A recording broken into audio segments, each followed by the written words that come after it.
कश्यप ऋषि के श्राप के कारण शिवजी ने काटा था बालक गणेश का मस्तक। कहते हैं कि इंसान का वर्तमान उसके पिछले कर्मों पर और भविष्य वर्तमान कर्मों पर आधारित होता है। लेकिन यह बात केवल इंसानों पर ही नहीं अपितु भगवानों पर भी लागू होती है।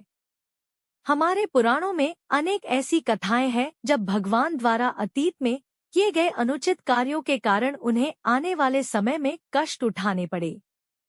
ऐसी ही एक कहानी भगवान शंकर से संबंधित है, जब उन्हें कश्यप ऋषि द्वारा दिए गए शाप के कारण अपने ही पुत्र गणेश का मस्तक काटना पड़ा। भगवान गणेश का जन्म की कहानी।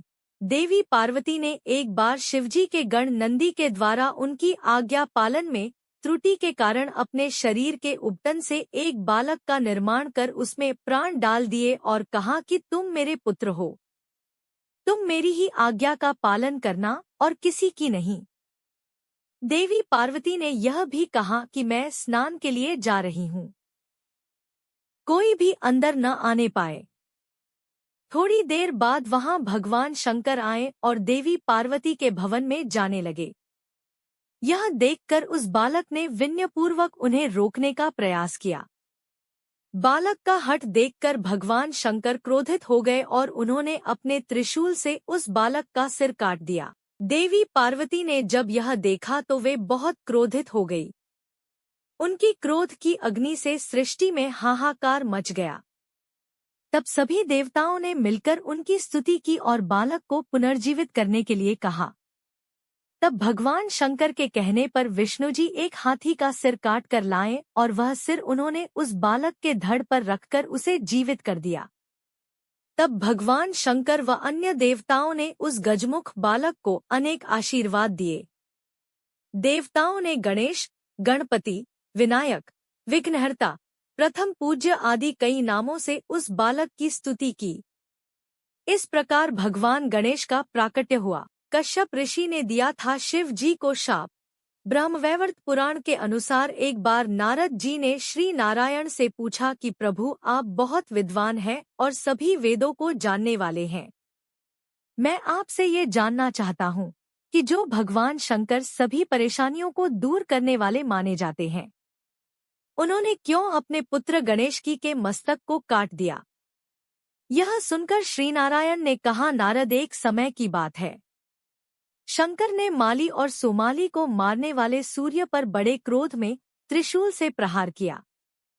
सूर्य भी शिव के समान तेजस्वी और शक्तिशाली था, इसलिए त्रिशूल की चोट से सूर्य की चेतना नष्ट हो गई।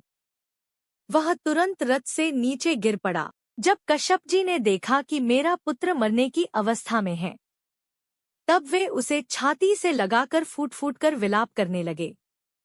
उस समय सारे देवताओं में हाहाकार मच गया। वे सभी भयभीत होकर जोर जोर से रुदन करने लगे। अंधकार छा जाने से सारे जगत में अंधेरा हो गया। तब ब्रह्मा के पौत्र तपस्वी कश्यप जी ने शिव जी को शाप दिया। वे बोले, जैसा आज तुम्हारे प्रहार के कारण मेरे पुत्र का हाल हो रहा है, ठीक वैसे ही तुम्हारे पुत्र पर भी होगा। तुम्हारे पुत्र का मस्तक कट जाएगा। यह सुनकर भोलेनाथ का क्रोध शांत हो गया। उन्होंने सूर्य को फिर से जीवित कर दिया।